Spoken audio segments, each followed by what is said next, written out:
Azshara's huge prophecy came true. Midnight will be wild. Now, I've talked about Azshara returning in Midnight because it's the Elven expansion, right? Who is Azshara? She was previously an elf. Maybe playable Naga, who knows? We'll see what kind of things actually happen in that expansion. But Azshara returning, I would say, is almost a guarantee.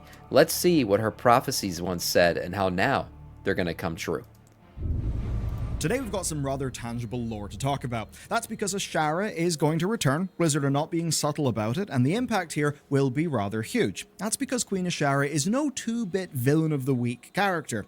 She is someone who forged a whole empire so powerful in its magical use that it shone through the protective shroud that the Titans cast over Azeroth, and basically that's why Sargeras found us, and really why a lot of the Warcraft franchise ended up happening, at least per its own lore. But when Sargeras reached out, a character who was always framed as literal god-tier levels of power, Azshara didn't treat him like some sort of god at the other end of a portal. She treated him as an equal, because she really does have a high opinion of herself. The last time we saw her was during Battle for Azeroth, where... Yeah, Azshara's a cocky bitch, let's be honest, and that put her in a lot of trouble. That's how she ended up with all these deals with N'Zoth and all this shit, and her empire crumbling, and all the bad things. Azshara does connect to a lot of things that have happened to Azeroth. She is a big lore character. She freed an old god, then kind of helped us kill him by giving us a key item, but before we even, killed the old god, she basically left and said she had far more important things to do, which sure does set up the stakes. Now, that was patch 8.3. That is set 9 years before the War Within in terms of the in-game timeline, even though for us it was 2019. Now, during Dragonflight, we discovered a prophecy foretelling Azshara's return. But the Siren Isle, the piece of content they just put into the game, locked that prophecy in. And because of that, it is finally time to discuss her return, and because it's been 9 in-game years, she better make a blast with today's sponsor. Squarespace, who are awesome because they just let you get the job done right. Whenever I needed a job site and a game Where's my Squarespace page, I went sponsorship? to Squarespace because they just made my life easy. It's fast, cross-device, all while looking fantastic. You, of course, have got their award-winning templates to get started with, but even better, their new design intelligence. Blueprint AI guides you through building your own template. It is amazing. You come out at the end with something that's really quite impressive. Then you've got the block-based editor that is super easy to use, and that makes crafting your site so simple. And if you want even more control, Fluid Engine is a game changer that lets you do just that and granularly move elements. I've heard this shtick about 1 billion times. Yeah, it doesn't make it all explode on mobile, which is great. Would it stop me from doing it if they gave me money? A site that represents them. A good first impression helps you with jobs, or even just best believe it. I'd be throwing Squarespace at you guys. And if you are doing business, they have got you covered. Their e-commerce solutions will handle digital products, physical products. They'll hook up with your shipment provider to make all that dead simple. They support courses. They support bookings, be those in person, online, any of that, and they have a host of other features to help you succeed, like recently having proper native video that works with their memberships and their e-commerce pipeline. It's all amazing. So you can get started today at squarespace.com/bellulargaming. You can build your site with a free trial and then send it live with 10% off your first purchase of a site or domain with code There it is. Use the man's code. Okay, when? Look, I know we've all been burnt with prophecies and whispers and things not really happening with Warcraft lore. That's why I want to start this with when, because this is not some far-flung bullshit that won't happen. All signs are pointing toward this being very, very soon. And indeed, looking at Blizzard's overall plan for the expansions and the lore, it kind of has to happen soon. Patch 11.1 sees Xal'atath on the harsh end of a deal as she has got to turn to Gallywix to get the Dark Heart repaired. What will she do with her repaired Dark Heart? We don't exactly know, but the patch after that, 11.1.5, named Nightfall, is when we believe Xal'atath's plan will lock into place. And that, of course, will be laying the groundwork for the Midnight expansion, which is just like how the identically timed patch 10.1.5, Fractures in Time, set up the War Within. Yeah, and it's into this story that Queen Azshara will step.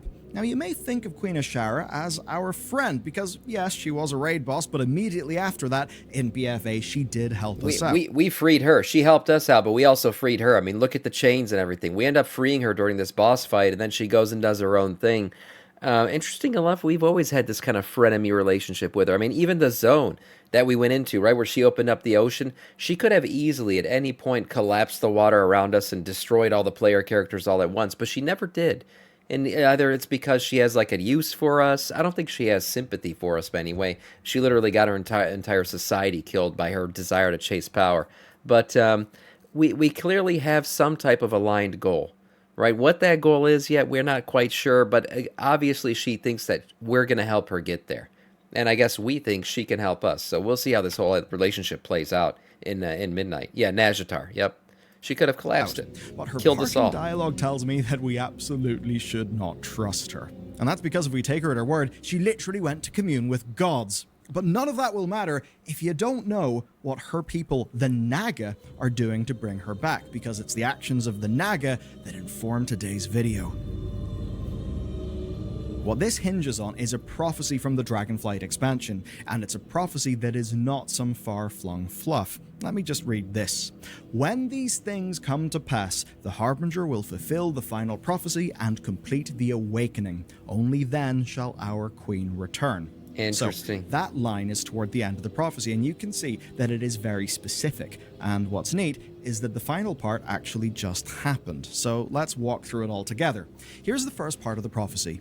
The Harbinger speaks of a primal power that seeks the end of order. Such rage can be bent to serve our ends. Okay, here, the Harbinger is, of course, I mean, they're seeking to use that rage to serve their ends, and then there's also Iridikron doing the same thing, right? He talks about using the Void's endless hunger, right, to achieve his goals, which is to destroy the Titans. So everybody's trying to use this supposedly uncontrollable wild power in a way to benefit them. We'll see if anyone actually gets what they want out of it. Okay, here, the Harbinger is, of course, Xal'atath, and that primal power is Iridikron. Iridikron has got a beef with the Titans that basically led to him striking a deal with Xal'atath during Dragonflight, and that deal comes relevant with this second line, which I'll read now. A hunger lost to the ages will be reclaimed. This one is real easy. It came true only months later, during Fractures in Time, when Iridikron absorbed Galakrond's essence into the Darkheart. The hunger lost to the ages is referring to that essence because basically he had this seemingly void-driven cannibalistic hunger that was legendary and like actually a world-ending threat. Yeah. And backing up that it's a void essence, well, it doesn't say claimed, it says reclaimed, so it, did belong to the void. Those things came true pretty damn quickly, unlike the third part, which is this. A dark heart left broken awaits the taking. And this one does seem rather literal because that's the end of the War Within campaign. This whole scene, I still think it's kind of trippy that she got outsmarted like that. I don't know, but either way, yes, it's clearly talking about the Dark Heart being broken, and now she's going back to Gallywix to get it fixed. Now, how Gallywix has this knowledge of how to fix the Dark Heart, I have no idea. Did he get it from the Shadowlands? We know he was out there dabbling with the cartels and stuff like that. We'll see how this actually works out. But yeah, Gallywix evidently has the knowledge and power to fix this thing. Where Illyria That's what we're going to the undermine. Dark Heart by clipping it with an arrow. And the last we saw Xal'atath, well, she still had the Dark Heart, so what does it mean by awaits the taking? Well, that's where the next patch gets interesting. So we know by now why Xal'atath turns to the Goblins of Undermine. They are the only people who can fix the Dark Heart. Right. And to a lot of people that may seem really out of left field, but it is actually lore accurate.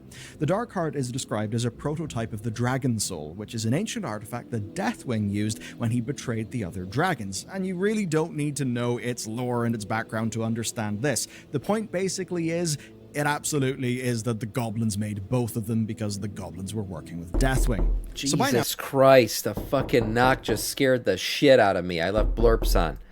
Fuck you, Burning Viking. Shit. My God, my fucking heart dropped. Yeah, thank you for that. Oh, yeah, good morning. Jesus. I was just about to say the Dragon Soul, by the way, one of the ugliest looking items they ever put in the game. This looks like a placeholder item. I still can't believe it's like the fucking little golden 3D coin is what they used for the Dragon Soul, which sounds like this badass item. Yeah, this is it.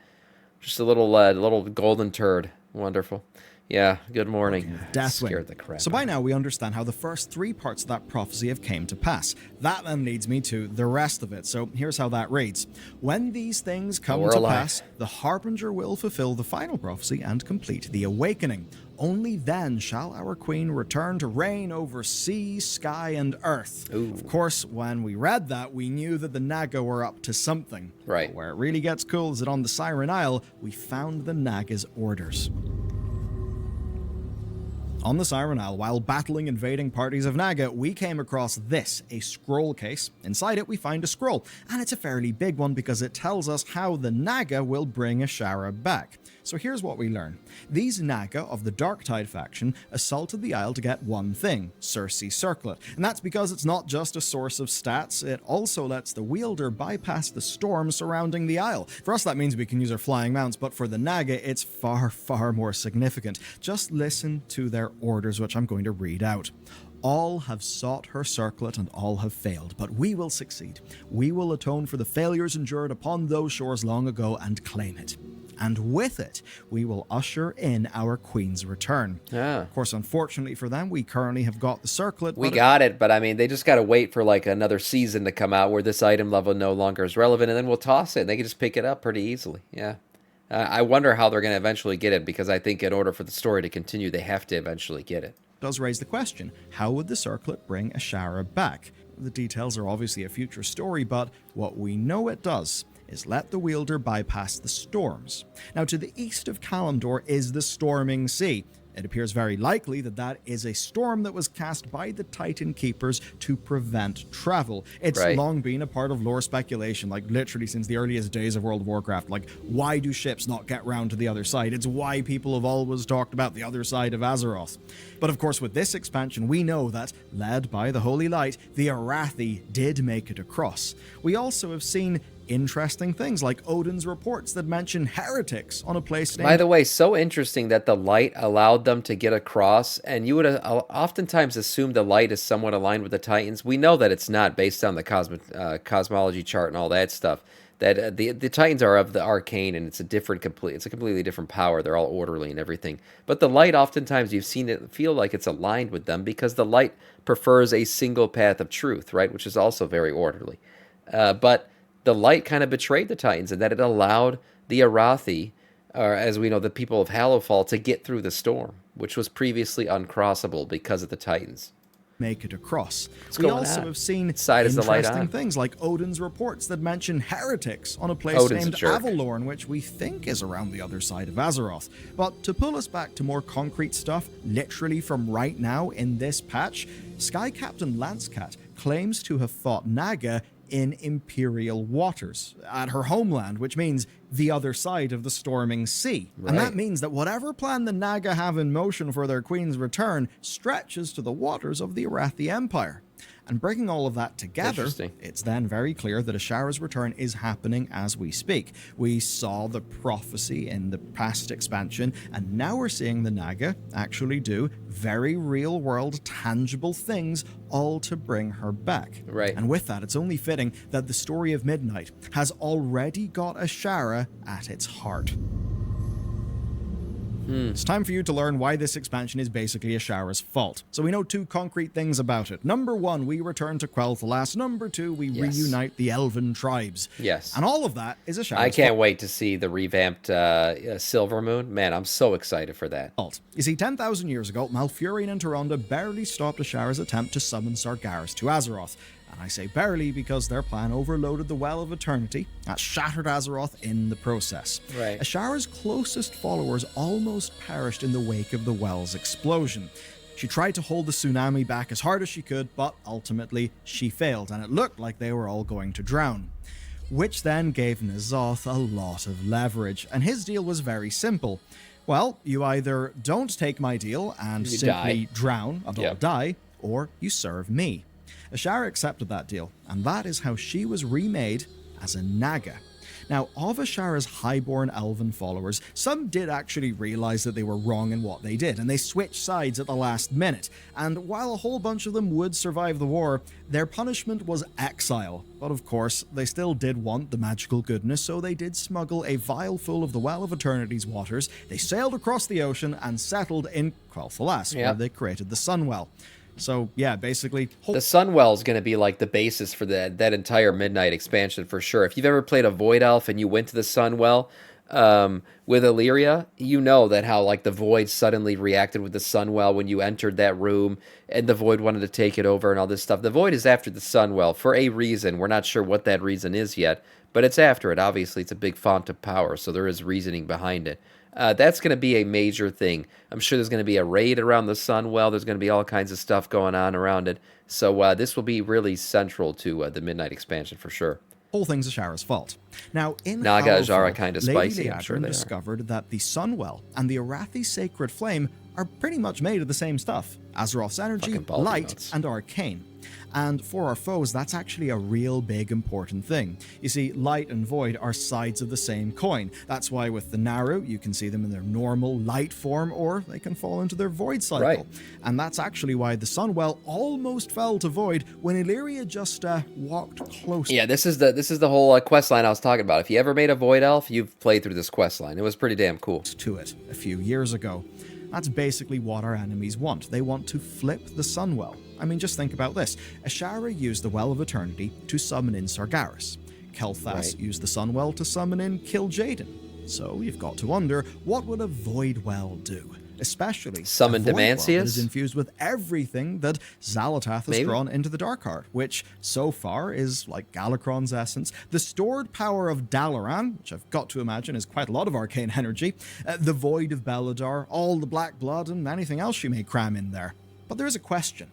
Okay, so we see how Azshara's actions in the past are actually what lead to the Midnight expansion being what it is. And we also see the more recent lore that is all about her return. Oh, was it? It was the Nightborn allied quest. I think you're right, actually. It might have been. It might have been. You still may be thinking, how does she actually come back? How does she even fit into this? So, let's deal with that. I've got to pull you back to patch 8.3 of Battle for Azeroth. After one too many plotlines, N'Zoth gave Azshara to Inquisitor Xanesh, and the Inquisitor would basically torture her and get information. Right, He we knew freed her she from that was up torture. to something, but he couldn't see the full scope of her plans. Now, of course, Xanesh was a raid boss, meaning we did defeat her. We freed Azshara, and then Azshara gave us the blade that once held Xal'atath. She then proceeded to tell us exactly what she's going to do next. I just realized Azshara's third tentacle is much larger than her other two. Just saying. And then she just left to do it. Good So old the third leg. intermediaries are, of course, the old gods, which now do appear to be defeated. Xal'atath is the herald, and as far as we know, the Void Lords are at the very top of that totem pole. And so far, we only know of one Void Lord, and I've mentioned him in this video, Demencius. Yep, We know that he's Xal'atath coming. once served as his herald, and we know that he is responsible for the destruction of the ethereal homeworld Koresh, and we also know that the Void, and Void Lord specifically, are the threat that is apparently so great that it basically drove Sargeras mad. So if Azshara is true to her word, she will have went to meet them. And that means that the Azshara that comes back to us, and that will be pretty damn soon, is not going to be the Azshara that we last met. She will be fundamentally changed by power, she will be armed with knowledge of how stuff... She'll be more powerful for sure. That's all Azshara ever wants. She just wants to suck the power out of everything, which doesn't sound so bad if you're in a room alone with her butt. At the same time, if she's gathering so much power from the Void now, is she going to look different? Is she going to behave differently? We'll have to see how the version of Azshara that we end up seeing in Midnight, what she's going to look like. actually works And act in the like. Warcraft universe. But she still will be Azshara, and that means she's doing all of this for herself. And if it's anything like the course she past, is. her end goal will be pretty damn simple. Queen of Azeroth. Yeah. Now, if you want to see the mess that she'll be crashing into and why The one thing that doesn't make sense to me, though, is she wants to be Queen of Azeroth, but how are you Queen of something that gets destroyed, right? Demancius' plan is for there to be no more Azeroth. Now, maybe she wants to be the Queen of the floating ruins of Azeroth? I have no idea, but at the end of the day, she could align with the Void and then betray it. I mean, that wouldn't be the first time she does that, so I guess we'll there's see how it almost plays certainly out. not enough room on the planet for two Void Queens. Check out this video, which is deep diving into everything we have discovered about the Midnight expansion since the launch of The War Within. Nice. Yeah, Midnight expansion is going to be, in terms of story, I'm very excited for the Midnight expansion. I think the story is really going to pick up in Midnight. That's where we're going to see, the Metzen effect really kick in, because that expansion he's played a much larger role in. And we'll see how good, in fact, the story gets and what Queen Azshara's real endgame plan is. She's going to try to fulfill it, and I'm sure we're going to end up stopping her at some point. Reform Azeroth's world soul for her own purpose? Maybe. Yeah, I'm sure the world soul does have something to do with what she wants. What is this bald meme, Sam? Yeah, I put it in there. Somebody made it in Discord, and the community was asking me, Sam, can you put it as an emote? Of course I did, and I knew I'd immediately regret it, so now it's getting spammed constantly. Yeah, the bald Sam emote. Fantastic. It's going to be my #1 emote for the foreseeable future, unfortunately. Yeah, Sam wears a wig, I guess so. Yeah, good video from Bellulard, though. I'll link this in the chat.